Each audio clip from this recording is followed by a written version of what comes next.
نماز کو آئے گا، مسجد کو آئے گا۔ چاہت نہیں ہوگی تو مسجد کو نہیں آئے گا، چاہت نہیں ہوگی تو محبت نہیں ہوگی تو مسجد کو نہیں آئے گا۔ ان يكون الله ورسوله احب اليه مما سواهما وان يكره ان يعود في الكفر كما يكره ان يقذف في النار، اور کفر میں لوٹنے کو اسی طرح ناپسند کرے جس طرح جہنم میں آگ میں لوٹنے کو ناپسند کرتا ہے۔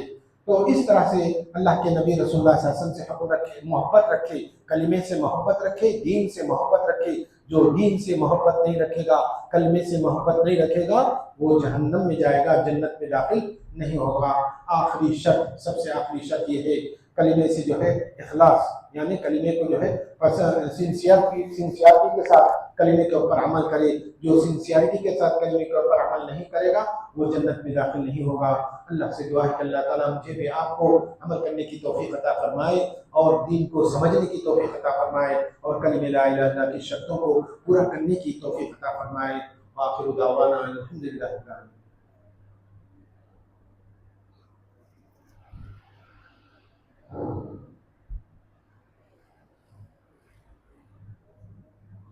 الحمد لله غافر الذنب وقابل التوب شديد العقاب ذي الطول لا اله الا هو اليه المصير. اما بعد، ايها الناس اتقوا الله وراقبوه في كل اعمالكم وافعلوا ما امركم الله ورسوله وانتهوا عما نهاكم الله ورسوله وزجر.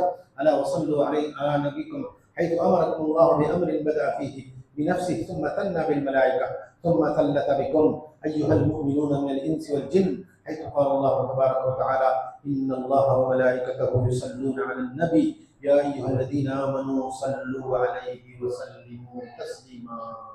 اللهم صل على محمد وعلى آل محمد كما صليت على إبراهيم وعلى آل إبراهيم إنك حميد مجيد.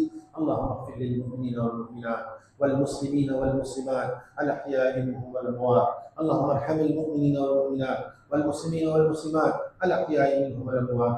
اللهم لا تدع لنا ذنبا إلا غفرته ولا هما إلا فرجته ولا دينا إلا قضيته ولا مرضا إلا شفيته ولا حاجة من حوائج الدنيا والآخرة هي لك رضا ولنا فيها صلاح إلا قضيتها ويسرتها يا أرحم الراحمين. يا حي يا قيوم برحمتك أستغيث، يا حي يا قيوم برحمتك أستغيث، يا حي يا قيوم برحمتك أستغيث. اے اللہ تمام مسلمانوں کے گناہوں کو معاف کر دے۔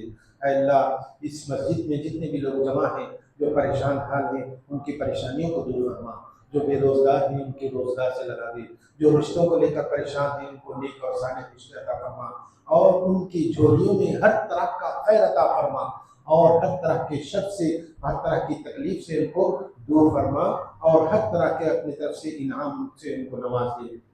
أيها الناس اسمعوا وعوا إن الله يأمركم بالعدل والإحسان وإيتاء ذي القربى وينهى عن الفحشاء والمنكر ولذكر الله أكبر والله يعلم ما تصنعون.